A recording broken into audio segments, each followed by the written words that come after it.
আমার কাছে প্রচুর ফোন এসেছে যারা তৃণমূলের হেভিওয়েট নেতা, ইভেন এমএলএ পর্যন্ত। কালকে ফোন এসেছে আমার কাছে, কালকে ফোন এসেছে, বিশ্বাস করুন নামগুলো বলতে পারবো না, কারণ বিশ্বাস আমি নষ্ট করতে পারবো না। ফেস টাইমে হোয়াটসঅ্যাপ কলে ফোন এসেছে, নওশাদ ভাই আমরা জানতাম একটা লটর পটর আছে, মানে বিজেপির সাথে মিলেমিশে চলে, তবে এত নোংরা ভাবে বিজেপির সাথে তৃণমূল মিশে আমরা তৃণমূল করে জানতে পারলাম না। ওয়াকফ নিয়ে যখন সারা রাজ্যে আন্দোলন হচ্ছে, পশ্চিমবাংলায় আন্দোলন হচ্ছে, ভয়ঙ্কর শান্তিপূর্ণ আন্দোলন হচ্ছে, দাদা চাপে পড়ছে, দিদি তখন বলছে আন্দোলন এখানে করবে না, দিল্লি গিয়ে করুন। বুঝতে পারছেন? ঠিক 54 জনের মধ্যে দেখলে দেখা যাবে তৃণমূলের নেতার দামাল ছেলে মেয়ে কিছু জড়িয়ে আছে। তৃণমূলের নেতার দামাল ছেলে মেয়েগুলোকে বাঁচানোর জন্য দাদার সিবিআই আর পাবলিক ডোমিনে দিল না, ওই 54 জন কারা একটু খুঁজে দাও। বুঝে আসছে ভাই?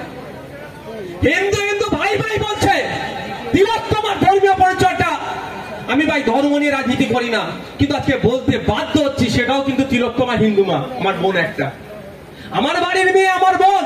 কি ধর্মীয় পরিচয় তার? কি এই জোরে বলুন একটু, বলতে অসুবিধা লাগছে নাকি? কি ধর্মীয় পরিচয়? কি তার জন্য আমরা লড়াই করছি? তো আমি ওদের মতো ডায়লগ দিচ্ছি না যে মুসলমান মুসলমান ভাই ভাই, কিন্তু ওরা বলছে হিন্দু হিন্দু ভাই ভাই, তাহলে তিলোত্তমার বিচারটা করতে হবে তো। তাহলে 54-55 জনের খুঁজলো না, ধামা চাপা দেওয়ার চেষ্টা করলো, ওগুলো ছেড়ে দেন। আচ্ছা, যখন উনি মানে ডিউটিরত ছিলেন, ওই আমাদের বোন, আমাদের মেয়ে একাই কি ডিউটি করছিলেন? সেটা তো নয়, আরো ডক্টর ছিল তো, আরো নার্স ছিল তো, ওই ফ্লোরে যারা থাকে তারা ছিল তো। তাহলে সিবিআই ওই সময় আর যারা ডিউটি করছিল তাদেরকে জিজ্ঞাসাবাদ করেছে? এরকম কোনো খবর আছে আপনাদের কাছে? তাদেরকে জিজ্ঞাসা করলে তো অনেকটা পাওয়া যেত ভাই, ওই সময় কে এসেছে না গেছে, হ্যান কে ত্যান কে, তাও করেনি। বুঝতে পারছেন? এরা তৃণমূলের নেতাগুলো, নেতার ছেলেগুলোকে বাঁচানোর জন্য আমার বোনটাকে খুন করলো যারা, তাদেরকে তারা এখন বাইরে হাওয়া খায় ঘুরছে। আমার বলা এটাই বক্তব্য যে তিলোত্তমাকে যারা খুন করেছে তারা না একটাও কেউ ছাড় পায়, আর এইটা আমরা ভুলতে দেব না।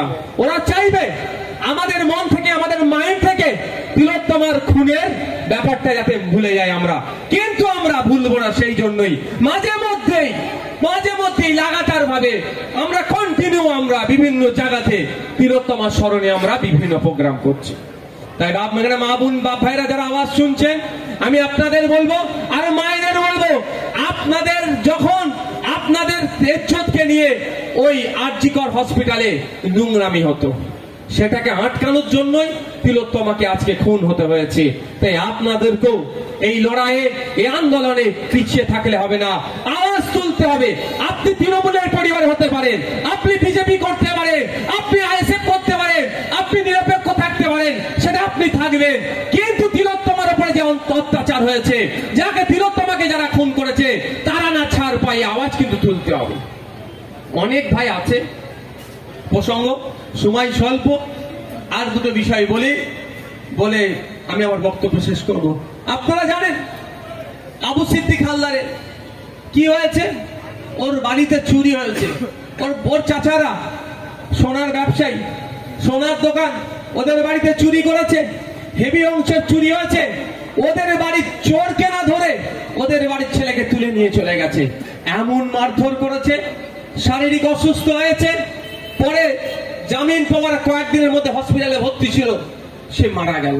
এটা নতুন ঘটনা নয়, আবু সিদ্দিকের উপরে নয়, শিকারি মোড়া আদিবাসী সমাজের ছেলে পুরুলিয়াতে তাকে থানায় তুলে নিয়ে গিয়ে এমন মারধর করেছিল, সেও মারা গিয়েছিল। এটা নতুন ঘটনা নয়, বছর 2 আগের বলছি, বারুইপুর পুলিশ ডিস্ট্রিক্টে জেল কাস্টাডি, পুলিশ কাস্টাডিতে এক সপ্তাহে 4 জনকে পিটিয়ে খুন করেছে। এই সব পুলিশ নয়, কিছু বড় বড় পুলিশের দ্বারা। তার প্রতিবাদে আমরা থানায় গিয়েছি, কোর্টে গিয়েছি, মামলা চলছে। দুর্ভাগ্য আমাদের যে রাজ্যের মুখ্যমন্ত্রী বলে নাগরিকের জন্য তিনি রাতে ঘুমোতে পারেন না, নাগরিকের জন্য তিনি বিশাল ডিউটি করছেন, তাকে সম্মান জানিয়ে বলছি, শিকারী মোরাও কিন্তু আমাদের নাগরিক, রাজ্যের নাগরিক। আবু সিদ্দিক হালদারও আমাদের রাজ্যের নাগরিক, তারা বিচার এখনো পেল না কেন? তাদের পরিবার এখনো ন্যায় পেল না কেন? এই প্রশ্ন কিন্তু থেকে যাচ্ছে। আজকে ক্ষমতার দম্ভ দেখিয়ে যদি মনে করেন যে ক্ষমতার দম্ভ দেখিয়ে আমরা এর বিচার করব না, সময় আসছে কিন্তু বাংলার মানুষ আপনাদেরকে গণতান্ত্রিক প্রক্রিয়ায় কিভাবে জবাব দিতে হয় আগামী দিনে দেবে। আপনাদের জানিয়ে রাখি আমরা আবু সিদ্দিক হালদার নিয়ে হাইকোর্টে মামলা চলছে, ওখানে আমাদের মামলা রানিং আছে। আমরা আবু সিদ্দিকের পরিবারকে বলেছি আমরা আপনাদের সাথে আছি, আপনাদের পাশে আছি। প্রয়োজনে এই মামলা হাইকোর্ট থেকে আমরা সুপ্রিম কোর্ট পর্যন্ত নিয়ে যাব। যারা পুলিশ কাস্টডিতে, যে কটা পুলিশ, সব পুলিশের বিরুদ্ধে আমাদের লড়াই নয়। পুলিশ আমাদের সামাজিক বন্ধু, পুলিশ আমাদের সমাজের একটা গুরুত্বপূর্ণ জায়গায় তারা থাকে। সব পুলিশের বিরুদ্ধে আমাদের লড়াই নয়, কিন্তু যে পুলিশের কোর্টের বাইরে গিয়ে কাজ করে, পুলিশের ইউনিফর্ম পরে বেআইনি কাজ করে, তাদের বিরুদ্ধে আমাদের লড়াই জারি আছে, ছিল, আগামী দিনেও থাকবে। তাই আবু সিদ্দিক হালদারকে যারা খুন করলো, যে পুলিশরা যে অত্যাচারের ফলে খুন হতে হলো, তাদের বিরুদ্ধে আমরা প্রয়োজনে সুপ্রিম কোর্ট পর্যন্ত যাব, আপনাদেরকে জানিয়ে রাখছি। এখানে আজকে আপনারা দেখেছেন শহীদ সাবির মল্লিকের স্মরণে, সাবির মল্লিক গরিব মানুষ, পেটের জ্বালায় দুটো অন্ন জোটানোর জন্য হরিয়ানাতে কাজে গিয়েছিল। এই প্লাস্টিক কুড়িয়েগুলো বিক্রি করে স্যার সংসার চালাতো। দুর্ভাগ্য, ওখানে উগ্রবাদীদের আক্রমণে তাকে খুন হতে হলো। আমাদের রাজ্যের মুখ্যমন্ত্রী আমরা দেখছিলাম তড়িঘড়ি ডেকে তার পরিবারের একজনকে চাকরি দিয়েছে। সে পার্মানেন্ট চাকরি না গ্রুপ ডি এর চাকরি না ক্যাজুয়াল চাকরি, সেটা এখনো খোঁজ আমরা পাইনি। কারণ এই ধরনের অনেক ঘটনা আমরা দেখেছি। যখন আফরাজুলকে খুন করলো, আফরাজুলের খুনকে দেখিয়ে পঞ্চায়েত নির্বাচনটাকে উতরে নিল এই তৃণমূল কংগ্রেস। পরে আমরা খবর নিলাম আফরাজুলের মেয়েকে ৬,০০০ টাকার মাইনে চাকরি দিয়েছে। ৬,০০০ টাকার মাইনে কোনো সরকারি চাকরি আছে ভাই? মনে হয় বলছে কিন্তু চাকরি দেবো, সরকার চাকরি দিচ্ছে, মাইনে কত? ৬,০০০। তো এই ধরনের চাকরি দিয়েছে কি জানি না, কিন্তু আমাদের প্রশ্ন এটাই, এই হয়ে মামলাটা লড়বে কে? রাজ্য সরকারকে দায়িত্ব নিতে হবে। সেই সপ্তাহের মধ্যেই, যেই সপ্তাহে হরিয়ানাতে সাবির মল্লিককে খুন হতে হয়েছে, ওই সপ্তাহেই মহারাষ্ট্রে সোমনাথ দেবনাথের গলা কেটে খুন করেছে। আমরা সেটাও আন্দোলন করেছি, সেটাও রাজ্য সরকারকে বলেছি এই মামলাগুলো রাজ্য সরকারের আইনজীবীকে দিয়ে ওই রাজ্যে পাঠিয়ে লড়াতে হবে। ওই রাজ্যে পাঠিয়ে না লড়ালে এইগুলো যদি ছাড় পেয়ে যায়, আগামী দিনে এরা আরো বেশি বেশি করে আফরাজুলের মতো ঘটনা ঘটাবে, বাঁকুড়ার হেমন্ত রায়ের মতো ঘটনা ঘটাবে, আবু সিদ্দিকের মতো সাবির মল্লিকের মতো ঘটনা ঘটাবে এবং সোমনাথ দেবনাথের মতো ঘটনা ঘটাবে। এইগুলো বন্ধ হওয়া দরকার। সেই জন্য বারবার আমরা রাজ্য সরকারকে বলছি, কিন্তু দুর্ভাগ্য আমাদের রাজ্য সরকার জনগণ প্রেমী দাবি করলেও জনগণ বিপদে বললে তার পাশে সেইভাবে দাঁড়াচ্ছে না। আর যখন বিভিন্ন ইস্যু নিয়ে আমরা আমাদের রাজ্যে আন্দোলন সংগঠিত করছি, এই বিজেপির বিরুদ্ধে, কেন্দ্র সরকারের বিরুদ্ধে যখন আমরা আন্দোলন সংগঠিত করছি, তখন আমাদেরকে বলছে কি যে দিল্লিতে গিয়ে আন্দোলন করুক। তাই যখন ভোটের সময় আসবে, ভাই দিল্লির রাস্তা দেখাবেন তো নাকি? হ্যাঁ, যদি এখানকার সমস্যা দিল্লিতে গিয়ে আন্দোলনের কথা বলে, তাহলে ভোটের সময় আমরা কি করব? দিল্লি রাস্তা দেখাবো তো ভাই? দেখাতে হবে। পরিশেষে আমি ওয়াকফ নিয়ে কিছু দুটো কথা আপনাদের কাছে শেয়ার করতে চাই, আপনারা শুনবেন? হ্যাঁ, শুনবেন তাহলে?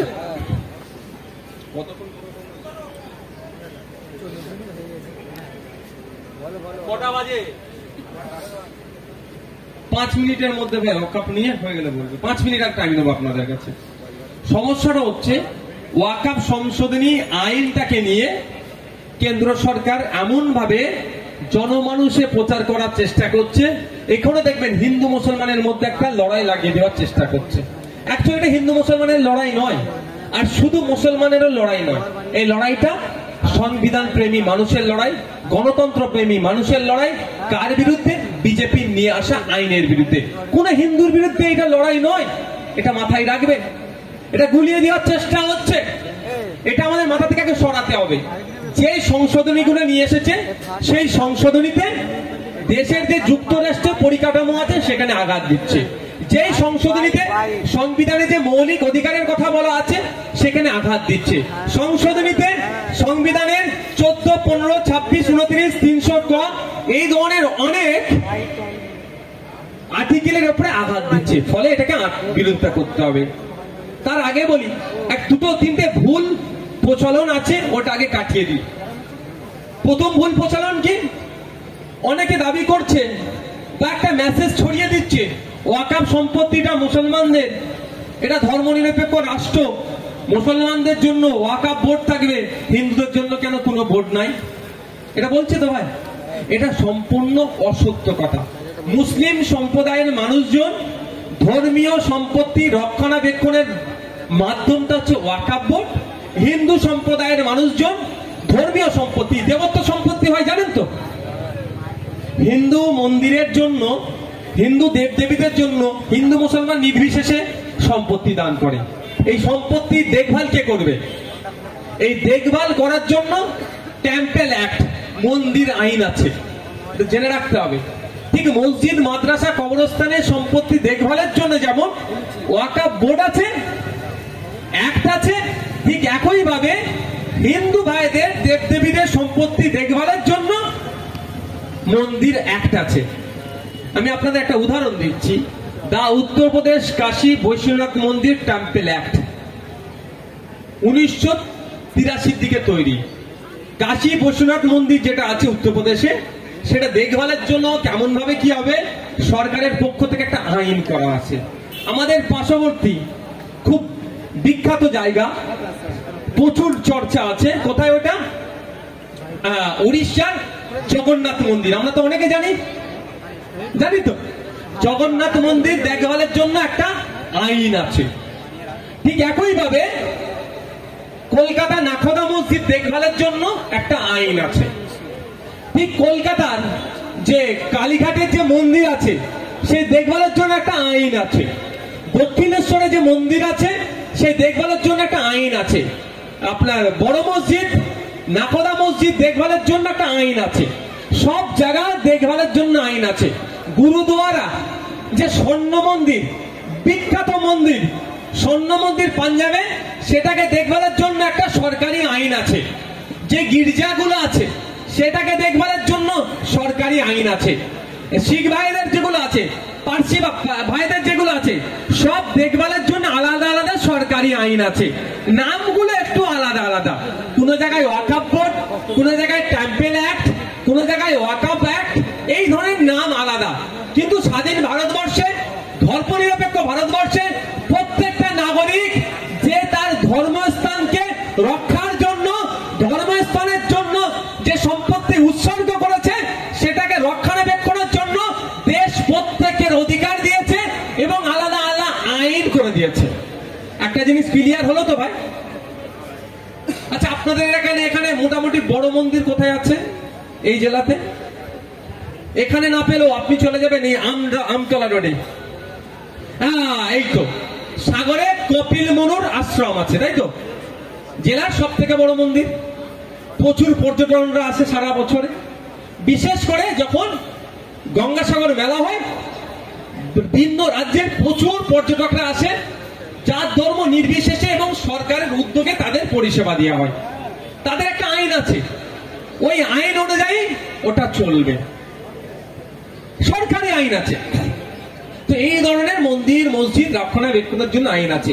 শুধুমাত্র আমাদের মাঝে, আমাদের মনের মধ্যে হিংসা ঢুকিয়ে দেওয়ার জন্য কি বলা হচ্ছে, মুসলিমদের শুধু ওয়াকাফ বোর্ড আছে, হিন্দুদের কেন নিয়ে ওটা বন্ধ করে দেওয়া দরকার। আপনারা জানেন সুপ্রিম কোর্টে আমি একজন মামলাকারী এই ওয়াকাফ সংশোধনী আইনের বিরুদ্ধে। আমি প্রথম দিন যখন সুপ্রিম কোর্টে গিয়েছি, চিফ জাস্টিস একটা কথা বলেছে কেন্দ্র সরকারের আইনজীবীকে, যে আপনারা বলছেন ওয়াকাফ বোর্ডে নন মুসলিম প্রতিনিধি ঢুকাবেন, মন্দিরে তাহলে মুসলিম প্রতিনিধি ঢুকাবেন তো? বুঝতে পেরেছেন? চুপ করে গিয়েছে। এটা যে মন্দির কমিটিতে মুসলিমরা নাই এটা কোনো অপরাধ নয়, ওয়াকাফ বোর্ডে যে নন মুসলিমরা নাই এটা কোনো অপরাধ নয়। 1863 সালে একটা আইন আছে, দ্য রিলিজিয়াস এন্ডোমেন্ট অ্যাক্ট 1863। ধর্মীয় যে সম্পত্তি আছে এগুলো রক্ষণাবেক্ষণের একটা আইন আছে, সেটা যদি ইংলিশ করে বলি দ্য রিলিজিয়াস এন্ডোমেন্ট অ্যাক্ট। সে আইনে বলা আছে যেই ধর্মের সম্পত্তি রক্ষণাবেক্ষণের আইনের সেই ধর্মেরই মানুষকে হতে হবে। তাহলে ওই আইনটা চেঞ্জ করে দিন, প্রথম কথা। দ্বিতীয় হচ্ছে যে কাশী বৈশ্বনাথ মন্দির টেম্পল অ্যাক্ট, ওই আইনে বলা আছে এই কমিটির মধ্যে যারা থাকবে সবাইকে হিন্দু হতে হবে, অহিন্দু এখানে থাকতে পারবে না। তাহলে আপনি যদি বলেন আমি জোর করে ওর মধ্যে ঢুকবো, হবে কি? আরে ভাই, ওটা হিন্দু ভাইদের আইন অনুযায়ী তৈরি হয়েছে, তো রিলিজিয়াস এন্ডোমেন্ট অ্যাক্টকে সামনে রেখে করেছে। ওতে মুসলমান কেন ভাই তুমি লাফালাফি করে ঢুকতে যাবে? এই কাশী আপনার এতে আমাদের যেটা বললেন পুরীতে যে আইন আছে মন্দির কমিটি পরিচালনায়, সেখানে অহিন্দু কেউ থাকতে পারবে না, এটা আইন। এখানে আমি গিয়ে ওখানে যদি বলি পুরীর কমিটির মধ্যে আমাকে ঢুকতে দিতে হবে, আমি তো বেআইনি কথা বলছি না ভাই। ঠিক একই ভাবে ওয়াকফ বোর্ডের পরিচালনার ক্ষেত্রে অমুসলিম কেউ থাকবে না, এটা আইন। মোদী বাবু এসে ধর্মীয় খেলা জিগির তুলে সব লোভটা এদের অন্য জায়গায়, মুসলমানদের উপকার করা এদের লোভ নয়, বা হিন্দুকে ঢুকানো এদের লক্ষ্য নয়। এদের লক্ষ্য হচ্ছে ভালো ভালো ওয়াকফ সম্পত্তিগুলোকে দখল নেব, নিয়ে কি করবে? গরিব হিন্দুকে দেবে ঘোড়ার ডিম, গরিব মুসলমানকে দেবে ঘোড়ার ডিম। দেবে কাকে? আদানি আম্বানিদের মতো শিল্পপতিদেরকে। এই শিল্পপতিদের জন্য দেশের নিরাপত্তা ব্যবস্থাকে ওরা জলঞ্জিত করেছে। কেমন আইন ছিল? বর্ডার থেকে 10 কিলোমিটার কোন বাণিজ্যিক সেট করা যাবে না। দেশের আইন ছিল বর্ডার থেকে 10 কিলোমিটার কোন ব্যবসার ক্ষেত্রে, ওই বড় ব্যবসার ক্ষেত্রে ব্যবহার করা যাবে না। মোদী আসার পরে, বিজেপি আসার পরে ওর বন্ধুদেরকে সহযোগিতা করার জন্য সে আইনটা 9 কিলোমিটার কমিয়ে দেয়, বর্ডার থেকে 1 কিলোমিটারের মধ্যে কোনো বাণিজ্যিক কাজ করা যাবে না বলে উল্লেখ করেছে। মানে বুঝতে পারছেন কাদের জন্য? তাহলে 9 কিলোমিটার কমিয়ে দিল। কেন 10 কিলোমিটার করা ছিল? ওই জায়গাতে যখন বাণিজ্যিক পারপাসে হবে, স্বাভাবিক লোক যাতায়াত করবে, বেশি লোক গ্যাদারিং হবে, আমাদের ফোর্সের তত নজরে রাখা কঠিন হবে। সেজন্য 10 কিলোমিটার পর্যন্ত কেউ করতে পারবে না। মোদীজি এসে তার বন্ধুদের জন্য 9 কিলোমিটার তুলেতে 1 কিলোমিটার মাত্র করেছে। বুঝতে পারছেন কি বলছি?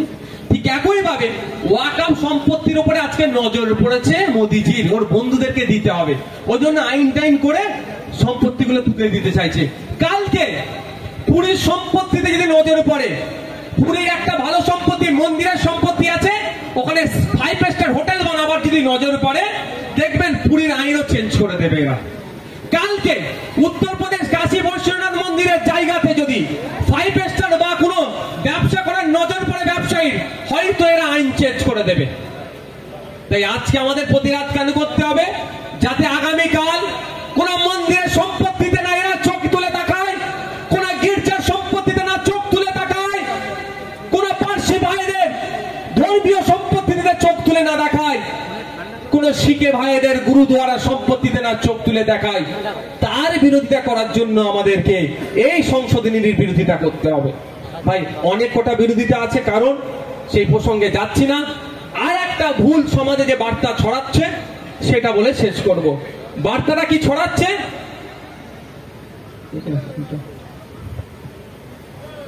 বার্তাটা কি ছড়াচ্ছে? ওয়াকফ বোর্ড নাকি যেখানে হাত দেবে সেটাই ওয়াকফ হয়ে যাবে, এটা বলছে তো ভাই। স্বাভাবিকভাবে এটা দেখিয়ে কি বলছে বিজেপি, আর আমার হিন্দু ভাইদেরকে বেশি ভয় দেখাচ্ছে।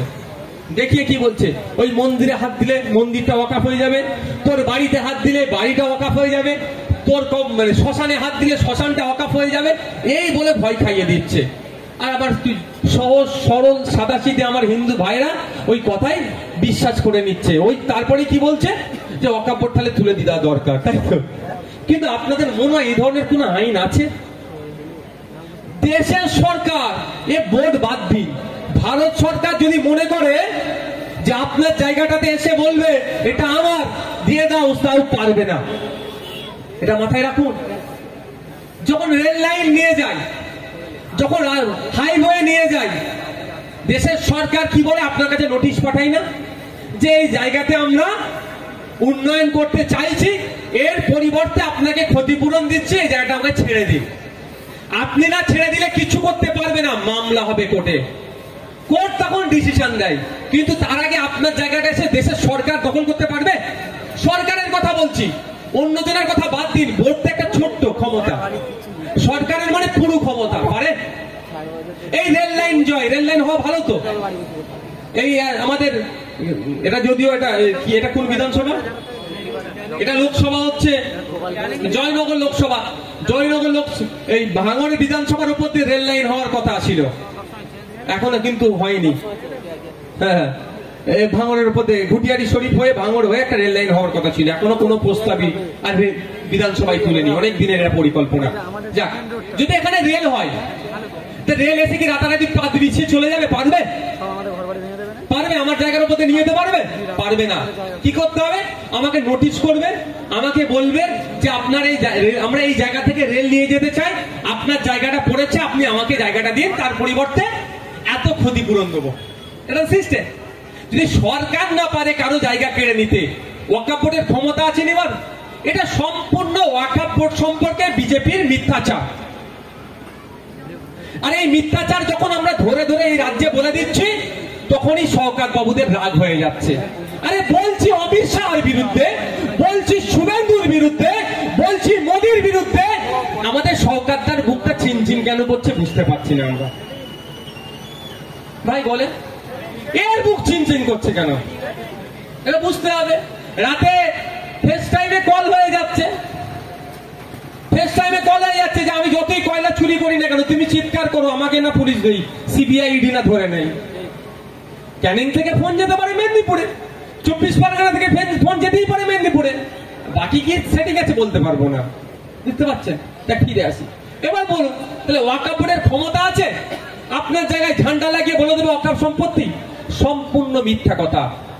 ওয়াকফ বোর্ডের যদি ক্ষমতা থাকতো, ওয়াকফ বোর্ড তাহলে আর কোর্টকে গিয়ে বলতো ওটা আমার জায়গা, আমি পাচ্ছি না। ওয়াকফ বোর্ড নিজে মামলা করছে। যদি এর এত ক্ষমতা থাকতো ওটা কেড়ে নেবে, ওটা আর পাবেন না আপনার জায়গায়। ওয়াকফ বোর্ড যদি ঝান্ডা লাগিয়ে দেয়, তাহলে ওয়াকফ বোর্ড বলতে পারতো কোর্টকে, কোর্টে গিয়ে কাঁদছে ওয়াকফ বোর্ড, কোর্টে গিয়ে প্রেয়ার করছে, কোর্টে গিয়ে আর্গুমেন্ট করছে যে মাই লর্ড, ওই জায়গাটা আমার, ওয়াকফ বোর্ডের জায়গা, পাচ্ছি না, ওটা যাতে উদ্ধার করতে পারি তুমি অর্ডার করো। আর সেই ওয়াকফ বোর্ড নাকি অন্য জায়গায় নিয়ে নেবে বলছে। পশ্চিম বাংলায় এখনো প্রায় ৭৫,০০০ বিঘা সম্পত্তি অন্যরা দখল করে নিয়েছে। ওয়াকফ বোর্ড এত পাওয়ারফুল, সেগুলোকে উদ্ধার করতে পারছে না। এটা বুঝুন, এটা শুধুমাত্র হিন্দু মুসলমানের মধ্যে বিভেদ লাগানোর চেষ্টা করছে। তাই এর বিরোধিতা আমাদের করতে হবে। এদের এদের নজরে পড়েছে ভালো ভালো ওয়াকফ সম্পত্তিগুলো কেড়ে নিয়ে পুঁজিপতিদের হাতে তুলে দেওয়া। কালকে এরা নজরে পড়বে দেবত্ব সম্পত্তির উপরে, দুর্গা মন্দিরের সম্পত্তির উপরে, কালী মন্দিরের সম্পত্তির উপরে,